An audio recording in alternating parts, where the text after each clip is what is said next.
Marcos 4, do 35 ao capítulo 5, de verso de número 20. Todos acharam aí, amém? Se você notar alguém sem a Bíblia, junto a esse irmão. Diz assim a palavra do Senhor. Naquele dia, sendo já tarde, disse-lhe Jesus: passemos para outra margem. E eles, despedindo a multidão, o levaram assim como estavam no barco. E os outros barcos o seguiam. Ora, levantou-se grande temporal de vento, e as ondas se arremessavam contra o barco, de modo que o mesmo já estava a encher-se de água. E Jesus estava na popa dormindo sobre o travesseiro. E eles despertaram e lhe disseram: Mestre, não te importa que pereçamos? E ele, despertando, repreendeu o vento e disse ao mar: acalma-te, emudece. E o vento se aquietou e fez grande bonança. Então lhes disse: por que sois assim tímidos? Como é que não tendes fé? E eles, possuídos de grande temor, diziam uns aos outros: quem é este que até o vento e o mar lhe obedece? Entremente chegaram à outra margem do mar, a terra dos Gerazenos, e ao desembarcar logo veio dos sepulcros ao seu encontro um homem possesso de espírito imundo, o qual vivia nos sepulcros, e nem mesmo com cadeias alguém podia prendê-lo.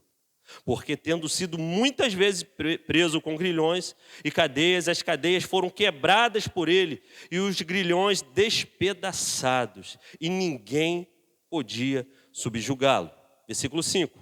Andava sempre de noite e de dia clamando por entre os sepulcros e pelos montes, ferindo-se com pedras. Quando de longe viu Jesus, correu e o adorou, exclamando em alta voz: que tenho eu contigo, Jesus, Filho do Deus Altíssimo? Conjuro-te por Deus que não me atormente. Porque Jesus lhe dissera: espírito imundo, sai desse homem. E perguntou-lhe: qual o teu nome? Respondeu ele: Legião é o meu nome, porque nós somos muitos. E rogou-lhe encarecidamente que não mandasse para fora do país. Ora, estava ali pelo monte uma grande manada de porcos. E os espíritos imundos rogaram a Jesus, dizendo: manda-nos para os porcos, para que entremos neles. Jesus o permitiu. Então, saindo os espíritos imundos, entraram nos porcos, e a manada, que era cerca de 2.000, precipitou-se despenhadeiro abaixo, para dentro do mar, onde se afogaram.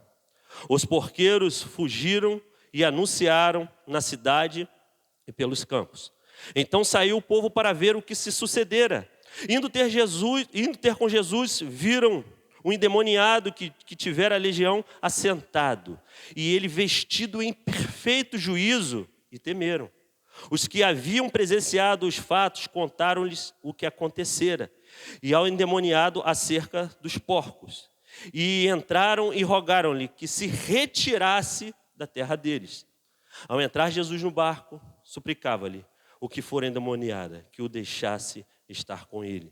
Jesus, porém, não lhe permitiu, mas ordenou-lhe: vai para a tua casa, vai para os teus, anuncia-lhes tudo o que o Senhor te fez e como teve compaixão de ti.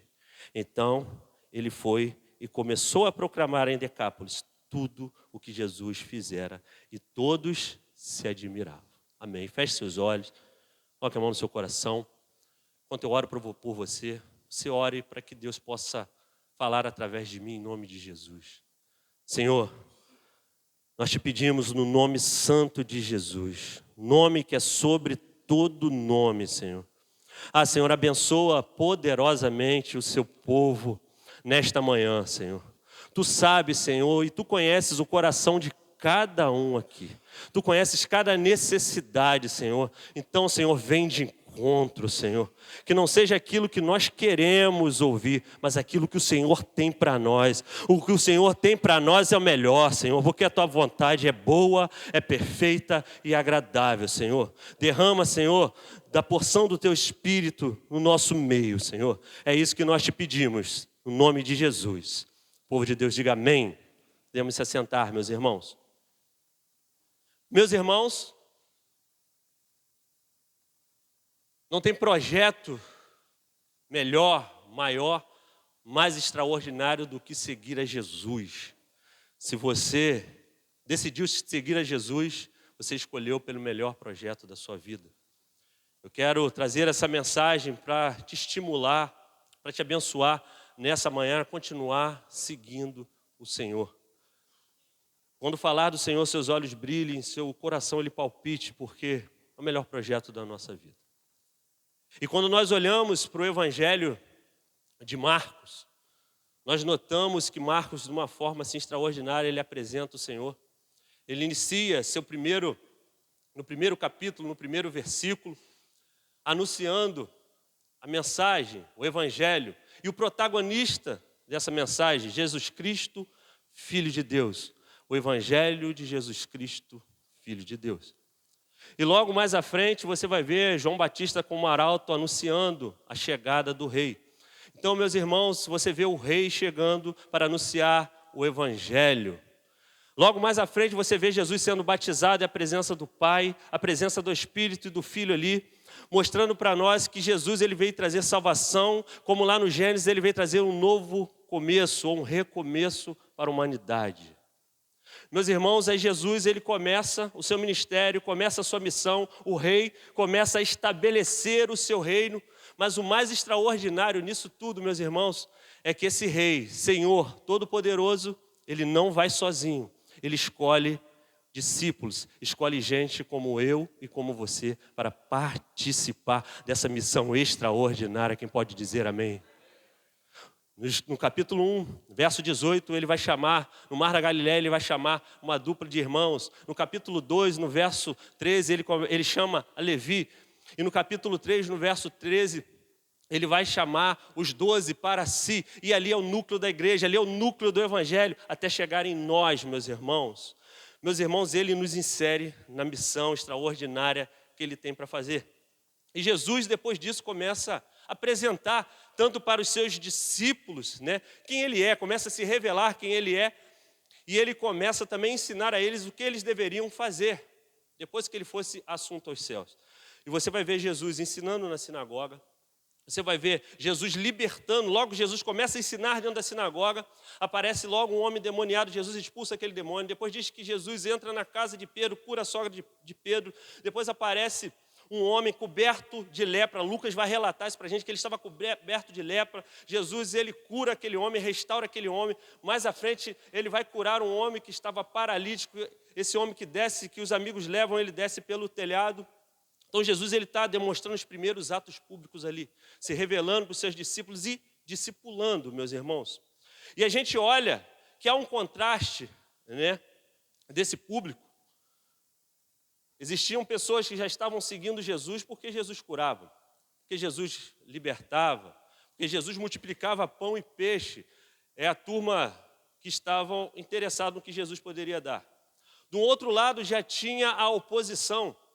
No capítulo 3 vai dizer, depois que ele cura aquele homem da mão ressequida, Jesus dá destaque, chama aquele homem para o meio, cura ele, e disse que os escribas e os fariseus já saíram tramando a morte de Jesus com os herodianos, meus irmãos. Então a gente vê gente que está seguindo Jesus pelo interesse do que Jesus tem, gente que está se opondo a Jesus, mas no capítulo 3 nós vemos pessoas, discípulos, homens e mulheres que Jesus ele chama para si, que há uma grande diferença de andar com Jesus e Jesus andar conosco. Jesus chama para si aqueles que ele queria que estivesse com ele. Capítulo 3, verso 18, fala sobre isso, meus irmãos.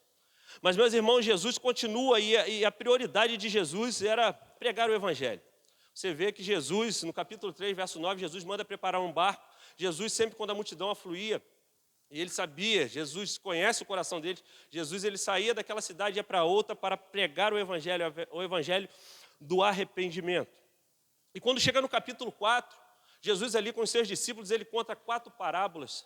As 4 parábolas, Marcos ele coloca aqui, destaca junto para nós, né? A parábola do semeador, a parábola da candeia, a parábola da semente e a parábola do grão de mostarda. E quando você olha para essa parábola, Jesus está ensinando para eles o quê? A dinâmica do reino. Todas essas 4 parábolas estão falando da dinâmica do reino de Deus. Jesus, meus irmãos, está ensinando a teologia para eles.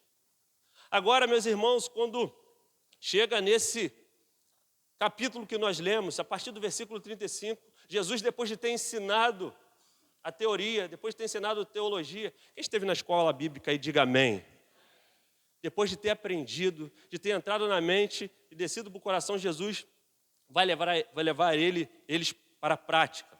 E você vai ver acontecendo ali 4 milagres seguidos também. Marcos ele vai destacar isso para a gente.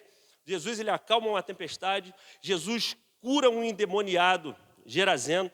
Jesus ele vai ressuscitar a filha de Jairo e Jesus vai curar a mulher do fluxo de sangue. A gente, hoje, meus irmãos, vamos olhar para esses 2 primeiros milagres de Jesus. E a gente vai sair daqui mais convicto que vale a pena continuar andando com Jesus, mesmo em meio à tribulação, meus irmãos. Em primeiro lugar, meus irmãos, Jesus ele acalma a tempestade. Você sabe que a prioridade de Jesus era pregar o evangelho, ela levar a mensagem. E depois, né, de Jesus contar essas parábolas, ele diz, olha, nós vamos passar por outro lado. Nós temos que pregar nas cidades circunvizinhas. Então, eles estão no mar da Galileia, ou no lago de Genezaré, né, e um fenômeno extraordinário acontece. E até os pescadores ficaram apavorados, meus irmãos.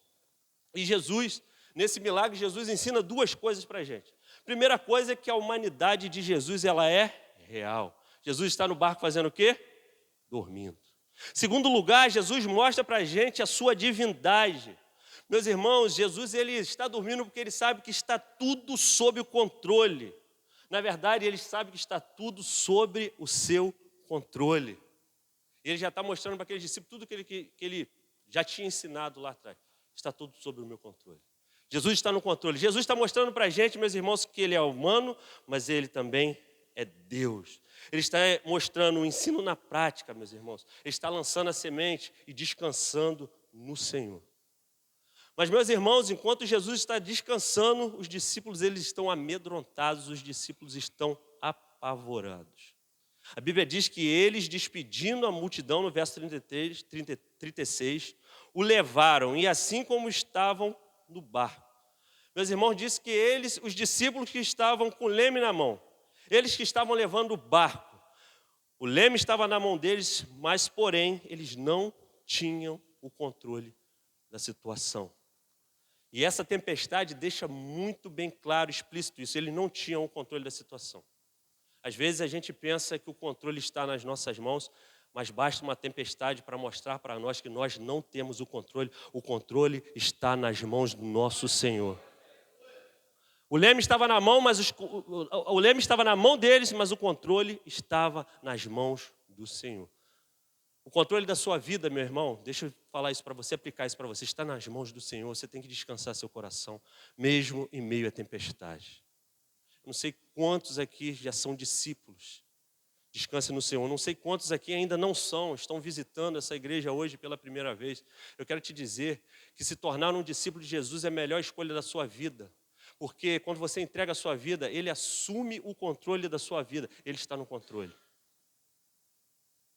Mas, meus irmãos, a tempestade deixa isso bem claro. E Deus controla as coisas, não nós.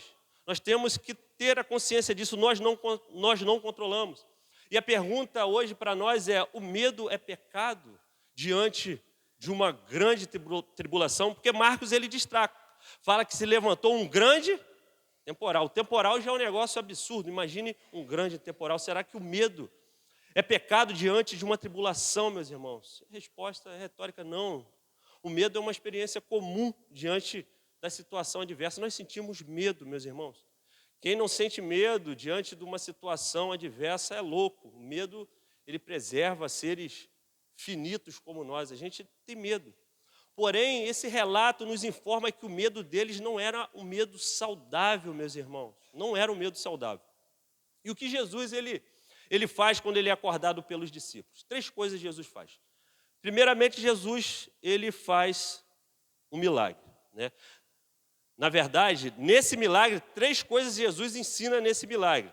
Jesus, ele faz primeiramente o que ninguém faz. Jesus, ele controla o vento e a água. Ele está no controle, ele dá ordem. Segundo lugar, meus irmãos, ele faz isso diretamente, sem intermediário, meus irmãos. A ordem é dada ao vento e o mar, meus irmãos, como nós damos às vezes a ordem ao nosso animalzinho. E Jesus, ele está no controle, ele dá ordem ao vento e o mar. Eles têm que obedecer. Em terceiro lugar, meus irmãos, é o resultado daquilo que Jesus faz nesse milagre. O grande temporal se transforma em grande bonança. Grande temporal, o vento se aquietou e fez grande bonança. Versículo 39. E nesse milagre, Jesus, ele não está apenas livrando os discípulos. Meus irmãos, nesse milagre, Jesus, ele está fazendo uma revelação. Jesus está se revelando para eles, mostrando para eles quem ele é. Ele é o Senhor sobre todas as coisas. Ele é o Senhor sobre o mundo material, sobre o mundo real, sobre o mundo espiritual e sobre a natureza. Ele está no controle. Ele está se revelando. Não é só um milagre que Jesus faz depois de ser acordado. Depois do milagre, Jesus vai fazer o quê? Exortar os seus discípulos. Ele diz assim, olha, por que vocês são tímidos? Como é que não tendes fé? Está aí, no verso de número 40. E essas perguntas de Jesus revelam que o medo não é apenas o medo gerado pelo instinto de preservação. É o medo gerado pela incredulidade, meus irmãos. Olha, lembre-se que Jesus, quando chama os discípulos, Jesus já começa a mostrar para eles quem ele era. Eles já tinham visto os atos públicos de Jesus. Eles estão com medo, incredulidade, falta de confiança em Jesus. E a evidência desse medo é que ele continua mesmo depois do temporal. Ele continua, o medo continua. Quem é esse? E esse verbo não é alguém que está admirado, é alguém que ainda está com medo. Quem é esse? Que até o vento e o mar, ele faz se aquietar. Eles não estão admirados, eles estão com medo, meus irmãos. O relato termina com eles apresentando grande temor e com dúvida sobre a identidade de Jesus ainda. Mas, meus irmãos, o texto continua e a gente leu aqui, você vê que são 2 eventos que acontecem. Nós vimos o primeiro milagre, mas o segundo milagre, Jesus, ele desce do outro lado da margem e ele vai curar o endemoniado Gerazeno. E esse segundo evento, se você prestar atenção, ele é idêntico ao primeiro evento. Ele muda apenas o personagem. O primeiro evento, a tempestade, está acontecendo aonde? Vamos participar comigo para você acordar. O primeiro evento está acontecendo aonde? Lá no mar. E o segundo evento, meus irmãos, está acontecendo na alma de um homem atribulado. Meus irmãos, esse texto apresenta para a gente uma situação aterrorizante. Diz que esse homem, com a alma atribulada, esse homem andava pelos cemitérios, e os cemitérios não eram nas cidades, eram pequenas cavernas abertas nas montanhas, próximos às cidades. Esse homem, ele andava gritando e se cortando. E esse homem tentaram de toda forma, a família, os cidadãos daquela cidade tentaram prender ele com cadeias, com correntes, mas diz que nada que fizeram conseguiu libertar esse homem. Esse homem está com uma tempestade no coração dele, na alma dele. Meus irmãos, o vivo está vivendo como um morto. O vivo está morando no cemitério. O vivo está com a alma atribulado, meus irmãos. Andava gritando e se cortando. Resultado de uma alma atribulada. Hoje não é diferente, a gente ainda vê muita gente desesperado, o coração gritando e se cortando, tentando aliviar a alma. O único alívio para a alma de todo ser humano, meus irmãos, é Jesus, não há outro alívio para a alma do homem. Só Jesus, meus irmãos. Escândalo, mutilação, não poderiam aliviar a alma desse homem. Nada poderia detê-lo. Versículo 3 e 4 diz que nada poderia detê-lo, meus irmãos. Satanás estava oprimindo esse homem. E esse mesmo Satanás continua atuando ainda nas vidas hoje. Existe sim. A gente não espiritualiza tudo, mas a gente sabe que Satanás ele está operando. A igreja tem que ficar vigilante. Jesus ele sabia disso, meus irmãos. E a gente tem que dar destaque aqui, que Marcos ele destaca algumas coisas para a gente vê que é uma guerra espiritual. Jesus ele pergunta, e é a única vez que Jesus faz isso, não crie doutrina em cima disso, por favor. Jesus pergunta o nome. E ele diz, olha, nós não somos um só não, nós somos uma legião, é muito demônio que está aqui. Meus irmãos, uma legião era um destacamento militar, 6.000 soldados em média. Meus irmãos, eles vão para os porcos. Eles descem de espiadeiro abaixo e se afogam no mar. Quando você vai mais fundo na Bíblia, você lembra de onde? Você lembra do exército egípcio passando pelo Mar Vermelho? Eles se afogam. Marcos está destacando para a gente aqui uma batalha espiritual. Mas você sabe qual o grande detalhe nessa batalha? É que não existe equiparação nessa batalha. É porque é Jesus que está no controle, meus irmãos. Meus irmãos, do mesmo jeito que ele subjuga o vento e o mar, ele subjuga, meus irmãos, Satanás na vida daquele homem. Ele está no controle, tanto da natureza, quanto da alma do homem, contra os demônios, meus irmãos. Jesus, ele está no controle. Ele está no controle. Mas, meus irmãos, existe um contraponto aqui que Marcos ele quer destacar para a gente. No verso de número 6, aí do verso 5, diz que quando de longe viu Jesus, correu e quem fez isso? O homem que estava endemoniado. Os demônios, eles estão sabendo daquilo que os discípulos deveriam saber. O que os discípulos ainda não tinham certeza, os demônios tinham certeza, eles sabiam. Se você olhar no capítulo 1, se eu não me engano, no verso 23, quando Jesus começa a ensinar na sinagoga, e diz que logo se levanta um homem endemoniado, ele entra na sinagoga e fala, Jesus Nazareno, o que você veio nos destruir. Aí ele diz, Filho do Deus Altíssimo. Então já reconhece a humanidade de Jesus, a missão de Jesus e quem é Jesus. Então os demônios, eles conhecem o que os discípulos deveriam conhecer, meus irmãos. E você sabe qual o melhor que os discípulos eles conseguem fazer depois de ver Jesus fazer um milagre? É chamar o Senhor Jesus de mestre. Enquanto os demônios estão adorando. Os demônios não só reconhecem, mas os demônios também pedem permissão para se movimentar. O Senhor manda a gente para o porco, olha, manda a gente para lá. Eles pedem permissão. Eles involuntariamente são submissos à voz de Jesus. Meus irmãos, já diz um pregador que Satanás é um pitbull sem dente na coleira de Deus. Deus está no controle.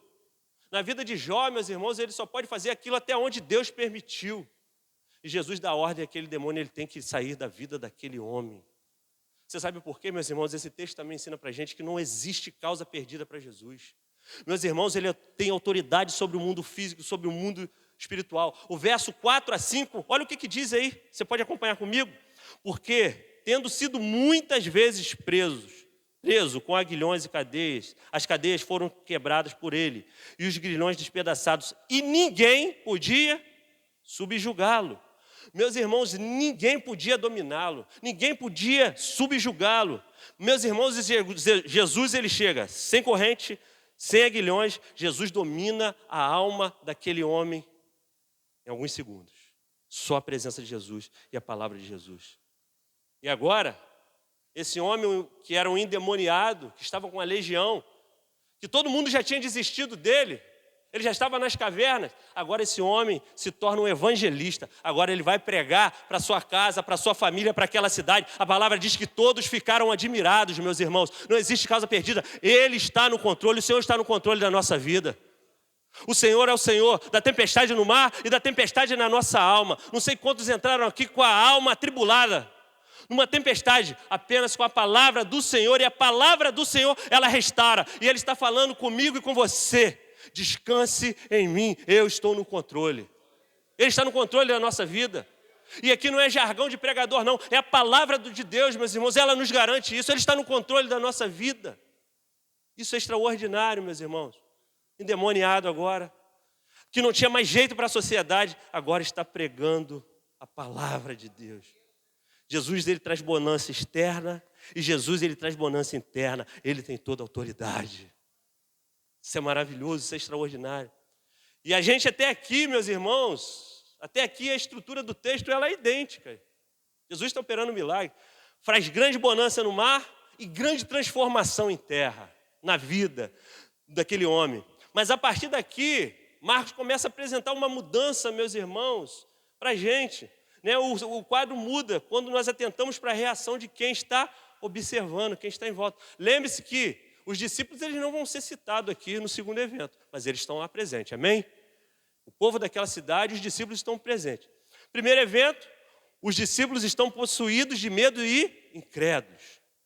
Agora, nesse segundo evento, tem duas reações acontecendo aí. Nenhuma delas é a reação dos discípulos, né? Marcos omite, mas eles estavam lá. Porque a reação dos discípulos no primeiro evento é o grande problema que a gente está tratando aqui. É o grande problema da humanidade, é o grande problema meu e seu, que é o problema da incredulidade. Nós temos, né, por causa do pecado, nós temos esse problema. No momento de adversidade, a gente acaba sentindo um medo que não é um medo saudável, meus irmãos. Marcos, ele quer que a gente considere a reação dos discípulos, né, à luz da reação do que nós vamos ver, das pessoas que nós vamos ver nesse texto. E quais são elas? Em primeiro lugar, a dos cidadãos gerazenos. A Bíblia diz no versículo 15 aí, do capítulo 5, o quê? Indo ter com Jesus, viram o endemoniado, o que tivera a legião, assentado vestido em perfeito juízo, e fizeram o quê? Temeram. Eles temeram. Não era um medo saudável. Mas em segundo lugar, você vê uma outra reação, no verso de número 18, desse homem liberto. Esse homem, depois que é liberto e tem a vida transformada, e a Bíblia diz que ele estava em perfeito estado. E diz que quando Jesus, aqueles cidadãos expulsam Jesus, aquele homem corre atrás de Jesus e fala: Jesus, o que o Senhor propôs aqui, o projeto de vida que você propôs é o melhor projeto de vida. Deixa-me ir contigo. Ele quer entrar no bar e ele quer seguir Jesus. Diante daquilo que Jesus fez na vida dele, meus irmãos, duas reações antagônicas. E essas reações nascem de compromissos, né, que nós temos nos nossos corações, meus irmãos. Porque esses cidadãos gerazenos quiseram ver Jesus pelas costas. Expulsaram Jesus. Eles não queriam Jesus na cidade deles. De alguma forma, a presença de Jesus os deixava desconfortáveis, meus irmãos. Sabe por quê? Que quando eles chegam, eles não apenas se deparam com aquele homem restaurado. Todo mundo conhecia aquele homem na cidade. Todo mundo conhecia. Eles viram o milagre que Jesus fez. Mas vocês sabem para onde foi a ênfase deles? Os porcos. Tinha um homem restaurado, mas tinha um grande prejuízo para eles também. É daí, meus irmãos, que nasce um grande problema no coração desses homens. Eles se depararam com esses 2.000 porcos, a propriedade deles, o dinheiro deles boiando, mortos. Estavam diante da palavra encarnada, diante do Senhor Todo-Poderoso, mas mandaram eles embora, porque temeram grandemente. Jesus, ele conta a parábola, a primeira parábola lá no capítulo 4, ele fala de um solo onde a semente, ela até brota, ela até nasce, mas vem os espinhos e sufoca. Os espinhos estavam sufocando, sabe por quê? Eles estavam olhando, sabe para quê? Para os porcos. Para a propriedade deles. Isso é um grande problema. E eu não estou livre disso e você não está livre disso. Mas olha, a reação que Jesus queria ver dos discípulos, e Marcos está destacando isso, era a reação daquele homem que foi tocado, que foi transformado. Quem aqui foi transformado pelo Senhor, diga amém.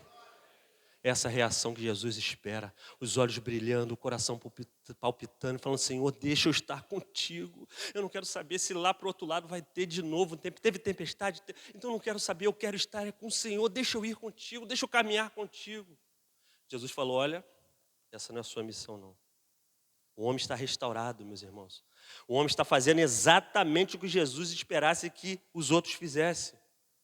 E Jesus não atende o pedido dele, meus irmãos. Jesus tinha atendido até os demônios, mas Jesus não atende o pedido deles.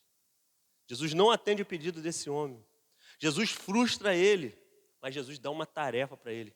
Jesus tinha outro plano na vida dele. Jesus fala: olha, já era, seu coração já foi transformado. Você tem uma grande missão nessa cidade aqui. Meus irmãos, lembra de quem está o controle? Na mão de quem? É ele que está no controle. Ele fala: você tem gente para ganhar nessa cidade. É lá que você vai pregar o evangelho. De repente você está indo no caminho contrário do Senhor. Meus irmãos, de repente você tem que pregar da sua parentela, lá dentro do seu trabalho, que é o seu lago missionário, é lá que Jesus está mandando você pregar. E é lá que você tem que ser luz do mundo. Lá que você tem que ser sal da terra. É lá, como ele ensinou lá na parábola da teologia, é lançar lá a semente e dormir e deixar que quando acordar de manhã, o Senhor, o Criador do céu e da terra, através do seu Espírito, está dando um crescimento. Deus, Ele está no controle, meus irmãos. Um discípulo ele não faz o que quer, e sim o que Jesus Ele quer. Porque Ele é o Deus Todo-Poderoso. Ele está no controle. Jesus Ele está se revelando para os seus discípulos. Lembre do público, não esqueça o contexto. Lembre que os discípulos estão ali. Tinha muita gente seguindo, mas Jesus está mostrando como que é a dinâmica do reino. Jesus está mostrando a dinâmica do reino. É essa. Falei para vocês em palavras, agora eu estou mostrando a dinâmica do reino, operando esses milagres. Meus irmãos, e dentro dessas duas reações, qual é a reação que mais se assemelha com os dos discípulos? Medo e a incredulidade dos cidadãos gerazenos. Os discípulos, medo e incredulidade. Desconforto no coração. Quando eles chegam para acordar Jesus, eles dizem assim, olha, o Senhor não te importa que pereçamos? Eles estavam preocupados, era com eles. Olha, Senhor, eu já aprendi que o Senhor é rei, o Senhor tem uma grande missão, incluiu a gente na missão, inclusive mandou a gente largar nossas redes, que o Senhor ia fazer a gente pescadores de homens. Agora o Senhor coloca a gente numa furada para a gente morrer aqui, o Senhor não se importa com a gente? O Senhor não está se importando com a gente? Meus irmãos, o coração desses homens está instável. Olha, nas entrelinhas estão dizendo assim, como confiar em alguém que nos coloca em situações desconfortáveis? Senhor, não dá. Toda hora é uma situação, toda hora se levanta uma perseguição, assim como a gente vai andar com o Senhor. Essa é a reação dos discípulos, meus irmãos. Uma reação de desconfiança, além do medo e além da incredulidade, meus irmãos. Esse texto, ele não relata apenas uma tempestade só. Mas esse texto, ele relata 3 tempestades. Relata uma tempestade no mar, relata uma tempestade na alma daquele homem atribulado e relata uma tempestade no coração daqueles discípulos, meus irmãos. Porque a tempestade que estava fora começou a soprar onde? Dentro. Isso às vezes acontece na nossa vida. Quantos de nós, às vezes, a tempestade sai de fora, externa, e vem para dentro. E às vezes o sentimento que pode nascer em nós é medo e incredulidade. Mas tenha certeza que Jesus ele está no barco, Jesus está no controle. Jesus ele está no controle da nossa vida. Sabe por quê? Quem é discípulo, aí diga um amém, pentecostal. Meus irmãos, você sabe que discípulo, esses discípulos e discípulos também enfrentam tempestades, amém? A gente enfrenta tempestade. Jesus falou que no mundo nós teríamos aflições. Ele não prometeu uma jornada fácil, ele prometeu uma jornada dura. Aquele que quer vir após mim, negue-se a si mesmo, tome sua cruz e siga-me. O caminho é de cruz, o caminho é de sofrimento. Lembra-se, já tinha opositores. Jesus operando milagres, a família de Jesus chega e queria prender ele. Daqui a pouco chega os escribas e fariseus e falou, não prende que ele não está ficando louco não, ele está fazendo isso mesmo, mas ele está fazendo isso pelo espírito de Beelzebu, ele está endemoniado. E eles já começam a blasfemar. Lá mais na frente, você vai ver ele mandando os 70 e João Batista tendo a cabeça decepada, tendo a cabeça cortada. Marcos está mostrando para a gente, sabe o que vai acontecer? Aquele que é chamado, ele vai sofrer perseguição e oposição. Não é um caminho fácil, vai ter tempestade. Mas uma coisa que nós, que eu e que você temos que sair hoje daqui com isso no nosso coração, dia de fazer aliança com o Senhor, é entregar todo o controle da nossa vida nas mãos do Senhor. Ele está no controle. O centro dessa mensagem é a incredulidade dos discípulos e a nossa incredulidade, meus irmãos. Nós temos que aprender a confiar nesse Senhor, no nome de Jesus. Em algum momento da nossa vida, as tribulações, as tempestades, elas vão chegar. Mas sabe qual é a boa notícia? A boa notícia é que Jesus, ele é Senhor, meus irmãos. Ele acalma o mar, ele liberta a alma aflita e atribulada, ele também acalma o coração aflito. De repente você chegou com o coração aflito aqui hoje, mas Jesus, Ele está tocando, curando corações. Porque a palavra de Deus, ela tem esse poder. A palavra de Deus tem esse poder de trazer essa bonança, meus irmãos, aos nossos corações. Mas além de Jesus ter toda a autoridade e todo o poder, Jesus também, ele é amor, meus irmãos. Ele é eterno e misericordioso. Você sabe por quê? Lá no capítulo 6, no verso 45, os discípulos vão entrar novamente no barco, Jesus vai estar no monte orando. E eles novamente vão passar por uma tempestade, meus irmãos. Jesus, ele permite isso para Jesus ir a mais fundo na revelação. Lembra-se? Jesus está se revelando e Jesus vai mais a fundo. Jesus agora vai vir andando sobre o mar e vai falar: amigos, fiquem tranquilos, sou eu. E essa palavra que ele diz é o mesmo que ele falou para Moisés, lá no monte. O eu sou eu, o Deus Todo-Poderoso que estou aqui. Meus irmãos, e a reação deles depois que Jesus acalma o vento e o mar, lá no capítulo 6, é de se prostrar e adorar ao Senhor. Que o Senhor nessa manhã, meus irmãos, Ele se revele a nós e que a gente possa aprender a confiar nesse Deus, que nós possamos aprender a confiar nesse Senhor no nome de Jesus. Amém?